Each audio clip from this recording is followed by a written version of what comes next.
Good morning, student. Today we are going to discuss on the topic the sentence, kinds of sentence. The sentence. Sentence क्या होता है, वाक्य क्या होता है. A sentence is a group of words that makes a complete sense is called a sentence. यानी शब्दों का एक ऐसा समूह जिससे पूरा एक मतलब निकलता है, पूरा सेंस निकलता है, उसको हम सेंटेंस कहते हैं. A sentence always begins with the capital letter. जो सेंटेंस होता है वो हमेशा कैपिटल लेटर से स्टार्ट होता है and ends with full stop, और हमेशा फुल स्टॉप पर एंड होता है. For example we have to take a sentence, Mahipal is a very clever active man. ठीक है, जो महिपाल है वो एक बहुत ही एक्टिव मैन है. तो यहाँ पर जो सेंटेंस है कि महिपाल एक एक्टिव मैन है, तो यहाँ पे देखिए इस पूरे सेंटेंस से एक मतलब निकला कि महिपाल एक एक्टिव मैन है. अगर हम इस सेंटेंस को लिखते active man very is Mahipal, तो ये ग्रुप ऑफ वर्ड्स तो होता, शब्दों का समूह तो होता, but it does not give a complete sense. लेकिन वो कंप्लीट सेंस नहीं होता. तो सेंटेंस का मीन्स क्या होता है, sentence is a group of word. Sentence जो होता है शब्दों का एक समूह होता है and it gives a complete sense. जो आपको पूरा मतलब, पूरा सेंस देता है, उसको हम सेंटेंस कहते हैं. For example, A stranger help me. ठीक है, एक स्ट्रेंजर ने मेरी मदद की. तो दीज आर द सेंटेंसेज. ये जो आप सेंटेंसेज देख रहे हैं, they give a complete sense. ठीक है, जो हमें क्या यानी कि तो above group of words make the complete sense. जितने भी ये वर्ड्स हैं ये हमें क्या दे रहे हैं, ग्रुप ऑफ वर्ड्स हमें पूरा कंप्लीट सेंस दे रहे हैं, इसीलिए दे आर सेंटेंसेज है. Now next is the phrase. अब क्या होता है, फ्रेज क्या होता है, phrase is also a group of words. Phrase भी यही होते हैं. अब आप कहेंगे सेंटेंस भी ग्रुप ऑफ वर्ड्स है या फ्रेज भी ग्रुप ऑफ वर्ड्स है, but there is a difference between both of them. दोनों में अंतर क्या है, जो सेंटेंस होता है it gives a complete sense, while the phrases जो होते हैं ये होते तो एक ग्रुप ऑफ वर्ड्स हैं, but that makes sense but not complete sense. इनका मतलब तो होता है, सेंस तो होता है, लेकिन कंप्लीट सेंस नहीं होता है. जैसे कि for example, for a while यानी कि थोड़ी देर के लिए, इन द डार्क नाइट. ठीक है, डार्क नाइट में, इन द नॉर्थ में. तो यहाँ पर जो ग्रुप ऑफ वर्ड्स हैं ये सेंस तो दे रहे हैं, पर ये एक कंप्लीट सेंस नहीं दे रहे हैं. I think now we are able to understand what is the difference between the sentence and the phrases. Now we have to discuss about the kinds of sentences. ठीक है, kinds of sentences क्या होते हैं, यानी sentence के प्रकार. As we you have already read in the Hindi में भी आपने पढ़े होंगे शब्दों के जो आपके वाक्य होते हैं उनके प्रकार होते हैं. जैसे कि फर्स्ट इज असर्टिव सेंटेंस. जो आपके असर्टिव सेंटेंसेस होते हैं they are known as declarative sentence और स्टेटमेंट. उनको हम डिक्लेरेटिव सेंटेंस या उनको स्टेटमेंट भी कहते हैं. Now next is interrogative sentence और द क्वेश्चन. ठीक है, जो नेक्स्ट होते हैं वो आपके इंट्रोगेटिव सेंटेंसेस या आपके क्वेश्चन होते हैं, यानी कि जिसमें हम आपसे क्वेश्चन पुट अप किए जाते हैं, वो क्या होते हैं, आपके इंट्रोगेटिव सेंटेंसेस होते हैं. Now the next is next है आपका, this is imperative sentence and the fourth is exclamatory sentence.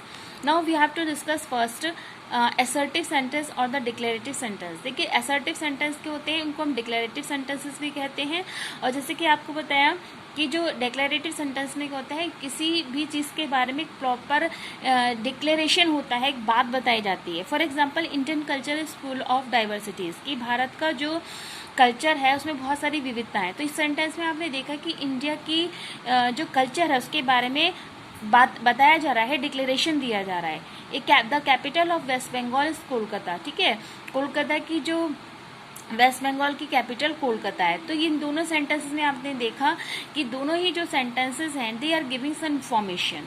Now next is interrogative sentence. Interrogative sentence आपको पता ही होगा, आस्क क्वेश्चन, यानी कि जिसमें हम कोई क्वेश्चन पुट अप करते हैं, जिसमें हम कोई बात पूछी जाती है. इसमें आपका जैसे कि for example, why are you looking so sad. ठीक है, कि तुम इतना दुखी क्यों दिखाई दे रहे हो. Have you seen the statue of liberty. क्या तुमने स्टैचू ऑफ लिबर्टी को देखा है. तो आपने देखा in both of the sentences the question आज आस्किंग. ठीक है, क्वेश्चन पूछे जा रहे हैं. ठीक है, इसके अंदर क्या होता है, ए मार्क ऑफ क्वेश्चन मार्क, यानी कि इसके अंदर जो इंट्रोगेशन मार्क होता है, क्वेश्चन मार्क जो होता है, it always put at the end of the sentence. ठीक है, सेंटेंस के एंड में क्वेश्चन मार्क लगाया जाता है. Now next is imperative sentences. Imperative sentences give an order और एडवाइस और मेक अ रिक्वेस्ट, यानी कि वो सेंटेंसेस जिसके अंदर कोई एडवाइस होती है, कोई रिक्वेस्ट होती है. ठीक है, तो कोई ऑर्डर होता है. तो इस तरह की जो जिस सेंटेंस के अंदर ये सारी चीज़ें रिक्वायर्स होती हैं, शोज होती हैं, these are known the imperative sentence. First of all जैसे कि एग्जांपल लीजिए कीप क्वाइट, ठीक है। तो यहाँ पे हमने कहा जैसे कि क्लास में टीचर्स कहते हैं कीप क्वाइट, चुप रहो, तो यहाँ पे क्या कर रहे हैं, वी आर गिविंग ऑर्डर और कमांड, ठीक है, हम आपको ऑर्डर दे रहे हैं, कमांड कर रहे हैं, ठीक है। नेक्स्ट है डोंट शाउट, शोर मत करो, तो यहाँ पर भी क्या दिया जा रहा है, आपको ऑर्डर दिया जा रहा है, don't shout. Give me your bicycle please, क्या तुम मुझे अपनी साइकिल दोगे, तो यहाँ पर क्या किया जा रहा है, this is request in this sentence. तो आपको समझ में आएगा, यानी कि जिसमें एडवाइस हो, कमांड हो, ऑर्डर हो, रिक्वेस्ट हो, जिन सेंटेंसेस में ये शो होता है वो आपके इम्पेरेटिव सेंटेंसेस होते हैं। And the fourth type of sentence is exclamatory sentence. Exclamatory sentences express some strong और द सडन फीलिंग, यानी कि वो सेंटेंसेस जिसके अंदर कोई सडन फीलिंग आती है, यानी कि अचानक से, जैसे हमने किसी को देखा और अचानक से देख करके हम उसको सरप्राइज होते हैं, खुश हो जाते हैं, तो उससे सडन फीलिंग आती है, उसको हम एक्सक्लेमेशन में कहते हैं, यानी कि sudden feeling by making exclamation. For example what a surprise, कितने आश्चर्य की बात है, या व्हाट ए प्लीजेंट इवनिंग, कितनी प्लीजेंट इवनिंग है, क्योंकि हमने एक अच्छी सी शाम को देखा और हमने देखा what a pleasant evening. How brilliant you are, तुम कितने ब्रिलियंट हो। हाउ क्लेवर यू आर, तुम कितने चतुर हो। तो यहाँ पे आपने देखा all the sentences have the exclamation mark. तो जो एक्सक्लेमेटरी सेंटेंसेस होते हैं उनमें सडन फीलिंग होती है, ठीक है, and they have the exclamation mark. तो a mark of exclamation is put at the end of the exclamatory sentences. तो जो आपका जो एक्सक्लेमेशन वर्ड होता है या सेंटेंस होता है उसके अंदर आपका लास्ट में एक्सक्लेमेशन मार्क जरूर दिया जाता है। So all these are your kinds of sentence. I hope you are able to understand them. Thank you.